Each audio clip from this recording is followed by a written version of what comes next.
I want you to imagine, just for a second, doing your job right now, like exactly what you do every single day, but with a few minor tweaks to how you're treated. Oh, this should be good. Right. So first, your company's going to pay you in about 13 different ways simultaneously. And the formula changes depending on the literal minute. Yeah. So sometimes you're paid by the mile, sometimes by the hour, sometimes based on the weather, and sometimes you simply aren't paid at all for sitting around waiting to do your job. Which is incredibly frustrating. Exactly. Oh, and one more thing. The federal government is going to mandate a tracking device that monitors your exact sleep schedule and physical location down to the GPS coordinate. And if that tracking data doesn't align, like, perfectly with your complex pay structure, the company faces an immediate federal audit. It's this operational tightrope where one missed keystroke can cost millions. Right. And that is the baseline reality of the modern supply chain. Yeah. Today, the mission of this deep dive is exploring a massive stack of 2026 industry reports focused on one highly specific, surprisingly intense topic, which is trucking HR and payroll compliance. Which sounds dry, but it really isn't. Not at all. Because what used to be considered boring back office administration, paper pushing, filing W-2s, cutting checks, is now the absolute front line of survival for the trucking industry. There he is. It's directly tied to operating margins, highway safety records, and whether there is even enough freight capacity to keep your local grocery store shelves stocked. Okay, let's unpack this, because looking at these 2026 reports, the stakes seem infinitely higher than just making sure an annual tax form is mailed out on time. They absolutely are. We have to Yeah. completely reframe how we view human resources in this space. I mean, in 2026, trucking HR is fundamentally about critical infrastructure. Right. It is a survival mechanism. It isn't just about compensating labor anymore. It's about managing a highly volatile, highly regulated ecosystem where a single data discrepancy can ground an entire fleet or trigger a class action lawsuit. Which is terrifying for these companies. Totally.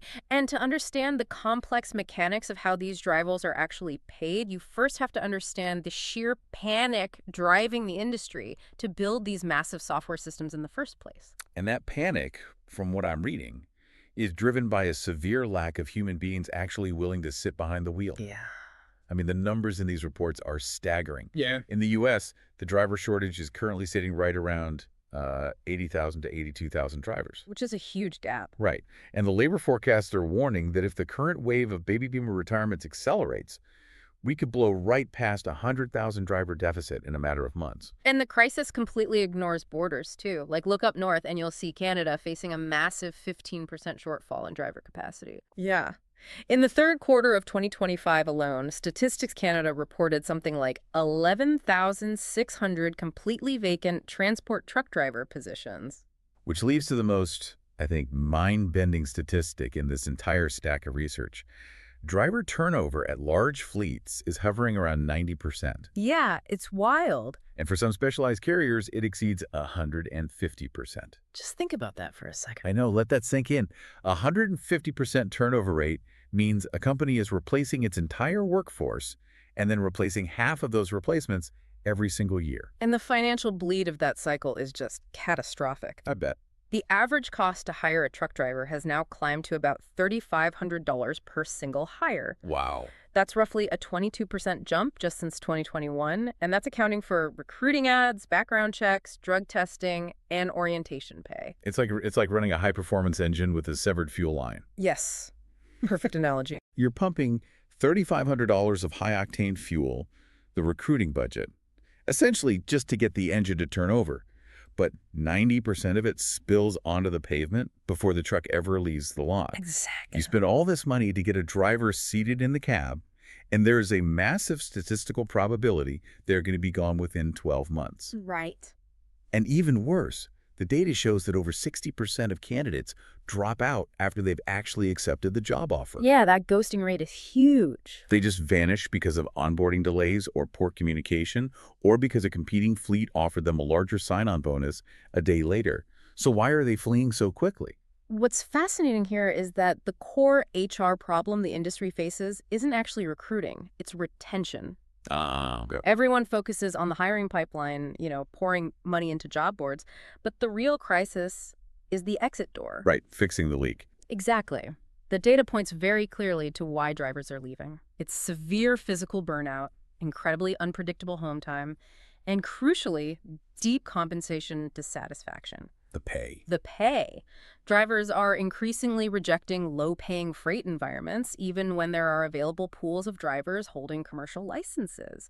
They basically just refuse to work under opaque or unfair financial conditions. Which brings us to the actual money. Building directly on that idea of compensation dissatisfaction, we have to look at how these drivers are actually paid. Because looking at this research, the trucking paycheck is essentially a Frankenstein monster. Oh, a total Frankenstein monster. Because a normal paycheck, for most of us, is just hours multiplied by an hourly rate. But for truckers, it is a dizzying math equation. They might start their day earning cents per mile while cruising down the interstate. But the second they hit severe traffic or pull into a distribution center to unload, that mileage rate goes out the window. Right. Suddenly, they might switch to detention pay for the hours they're stuck waiting, or stop pay for making a specific delivery.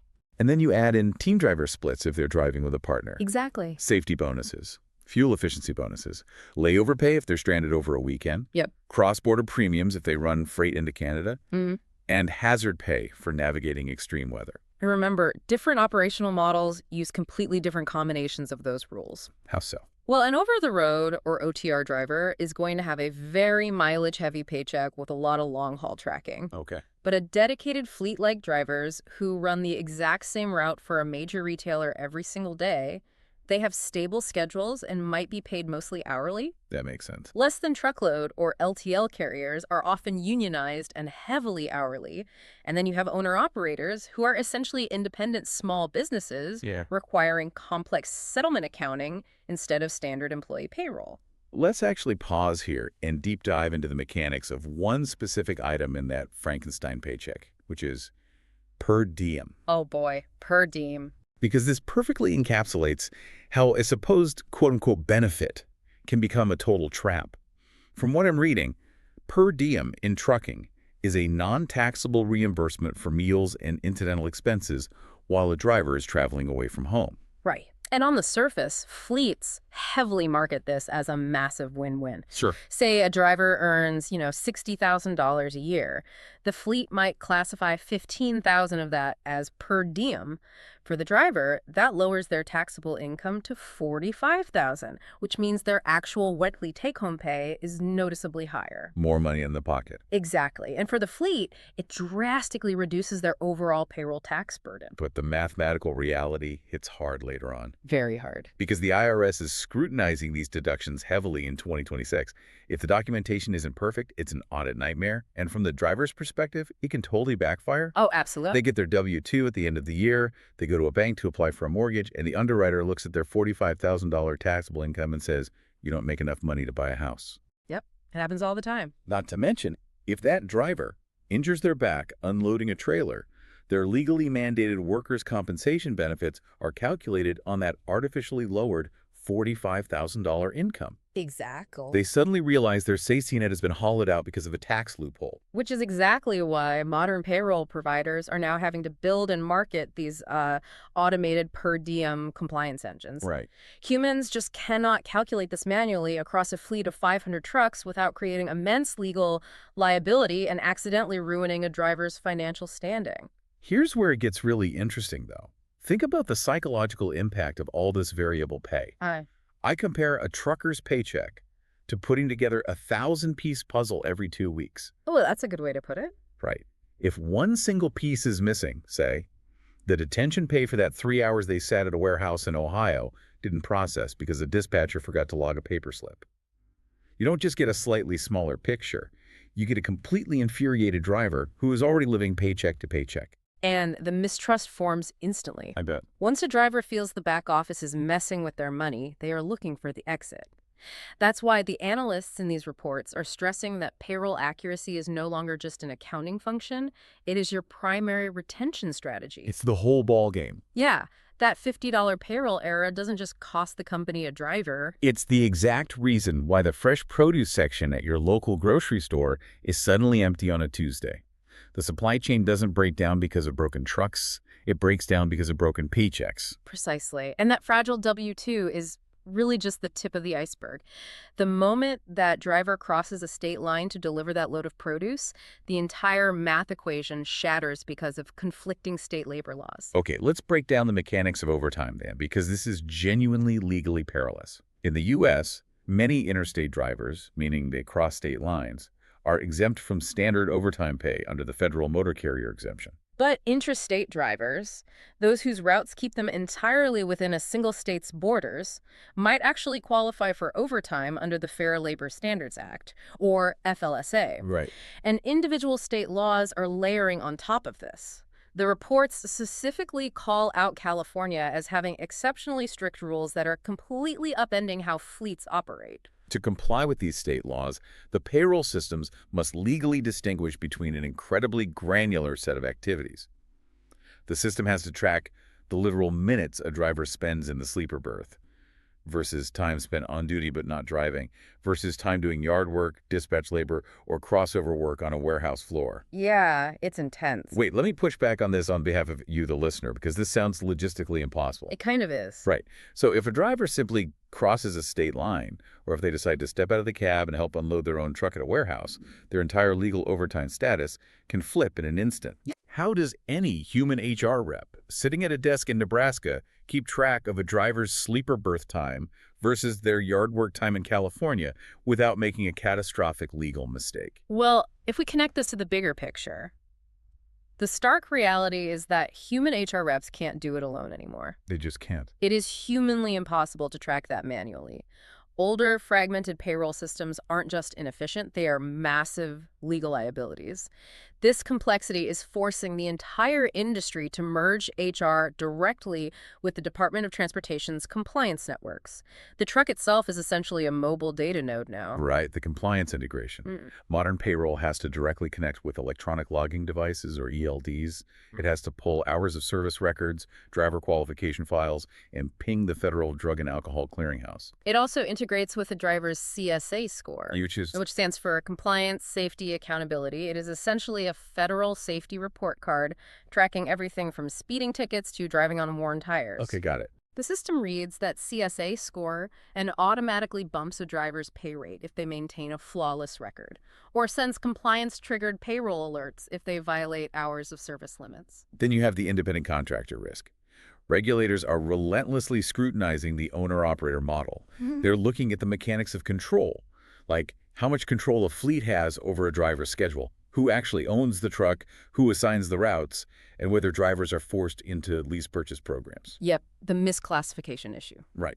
If a government auditor decides a fleet misclassified an employee as an independent contractor, the fleet is on the hook for back taxes, massive wage claims, retroactive benefits liability, and class action lawsuits. And because the manual tracking of all these moving parts guarantees a lawsuit eventually, fleets in 2026 are arming themselves. They're building entirely new technology ecosystems, leaning on specialized outsourcing, and adopting heavy analytics just to survive this compliance minefield. And AI is obviously front and center in this arsenal.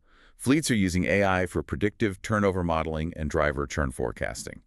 They're using anomaly detection in payroll. Which is huge. Yeah, which basically means the algorithm spots that missing detention pay and flags it before the driver even realizes it's missing. Exactly. Wait, I hear AI predictive turnover modeling, and I immediately think of a dystopia where a cold, calculating algorithm fires a driver before they even have a chance to quit, just because their heartbreaking data changed or their miles dipped. Are fleets really trusting AI to manage human lives and careers like that? This raises an important question, and the 2026 reports address this anxiety directly. The industry discussions heavily emphasize that AI in trucking HR is engineered to support human judgment, not replace it. Okay, so it's not a robot firing people. No. It's an early warning system. If the AI flags that a driver's miles have dropped and their pay has fluctuated, which are the leading indicators of quitting, the human HR rep is supposed to pick up the phone, check in on that driver, and fix the route issue before the driver hits their breaking point. Ah, I see. It is an intervention tool, not a termination tool. That makes total sense. Another massive shift is the move to mobile-first platforms. Drivers are living out on the road. They aren't walking into a corporate terminal every morning. Right. So everything has to live on their smartphone. We're talking mobile onboarding, digital document signing, app-based payroll access, and digital benefits enrollment. Fleets are moving toward unified single-source data ecosystems, so the dispatch system is talking directly to the payroll system without a human ever having to copy-paste data between Excel spreadsheets. Now, add the Canadian compliance complexity to this arsenal, because cross-border freight is a massive artery of the North American supply chain, and Canada introduces wild legal variations. I want you, the listener, to imagine your own paycheck suddenly being subject to a foreign currency conversion and completely foreign tax laws just because you took a team meeting with a client in a different state. It sounds absurd, right? It does. But that is what cross-border drivers deal with. Every single Canadian province has different overtime thresholds, different holiday pay standards, and distinct workers' compensation rules. And the reports also highlight a heavy reliance on temporary foreign workers in Canada. Fleets are increasingly utilizing provincial nominee programs and recruiting newcomer drivers. Which adds a whole new layer. A massive layer. This drastically expands HR's responsibility. They aren't just processing payroll anymore. They are managing complex immigration documentation, international licensing transfers, and crucial cultural onboarding. Wow. Yeah. The Canadian Trucking Alliance specifically highlights the urgent need for robust anti-discrimination policies to ensure newcomer drivers are protected, because workplace hostility directly destroys retention rates. So with all of this mounting pressure, the AI, the cross-border taxes, the IRS audits, a lot of small and mid-sized fleets are just throwing their hands up and outsourcing the whole thing. The reports detail the massive growth of PEO and EOR models, and looking at the software providers, it's clear why. They solve the structural mechanisms of this nightmare. Definitely. Take a system like Paylocity. It handles U.S. trucking with deep fleet integrations, meaning it physically ties into the truck's odometer to calculate cents per mile in real time. Which is wild. It is. It completely removes the human error of manual logbooks. Or ADP, which is heavily utilized by fleets scaling up across state lines. It solves the massive headache of managing fast tax filing and health benefits across 50 conflicting state jurisdictions. Yeah. And then Gusto is stepping in for small fleets, managing complex contractor rules to ensure owner-operators aren't accidentally misclassified as employees. And QuickBooks is still widely used for fleets deeply tied to accounting needs, offering same-day direct deposits to satisfy that demand for instant gratification. And then you have highly tailored transport solutions like PEO Benefit Partners, which actually takes on the DOT compliance liability so fleets don't get sued over multi-state payroll errors. That's a huge burden lifted. Absolutely. Specialized firms like SRR US Logistics are handling the complex nuances of 1099 versus W-2 classification, ensuring that tricky per diem math strictly follows DOT and IRS rules. To manage all this specialized tech, HR departments are essentially operating like data science teams now. They're tracking an entirely new set of key performance indicators, not just the basic cost per hire, but time to seat a driver. They're obsessively tracking 30-day and 90-day turnover rates. They're tracking the payroll error rate and the average detention payout lag. And that detention payout lag is crucial. If a driver turns in a paper bill of lading and dispatch has to manually type it in and payroll reviews it, it might miss the Tuesday cutoff. Which means that driver doesn't get paid for waiting at a dock until 3 weeks later. Tracking and eliminating that lag directly correlates with whether a truck is moving freight or sitting empty against a chain link fence. So bringing this massive convoluted infrastructure back down to the human level, the person actually sitting in the driver's seat. So what does this all mean? When you cut through the AI turnover modeling, the federal regulations, and the massive software stacks, what do drivers in 2026 actually want? It's surprisingly straightforward despite the engineering miracles required to deliver it. They want fast and accurate pay. Just the basics. Yeah. The expectation has completely shifted toward weekly or even daily pay, with instant settlements and totally transparent mathematical calculations so they know exactly what they earned at any given minute. Makes sense. They want better mobile communication, instant digital document access, and fast HR responses while they're 800 miles away from headquarters. They want predictable home time, because retention correlates directly with schedule predictability. Yeah. And they want solid benefits. Not just basic, legally mandated health insurance, but mental health support, robust retirement plans, paid time off, and financial wellness programs that actually help them build a life. Exactly that. So the next time you're driving down the highway and you see a massive transport truck rolling beside you, I hope you realize that the logistical miracle isn't just the driving itself. It's the incredibly complex, highly regulated AI-assisted payroll and compliance ecosystem that is keeping that specific driver funded, legally compliant, and willing to stay behind the wheel. It really changes how you look at the entire supply chain. And I'll leave you with a final thought to mull over. With fleets desperately trying to retain drivers by moving toward instant payment rails, and with AI deeply integrated into real-time ELD tracking, how long until we see true streaming pay? Oh. Right. Imagine a near future where a driver's bank account literally picks up by the cent with every passing mile marker in real time. How would watching your wealth grow at 65 miles per hour change the psychology of the American worker? Something to think about.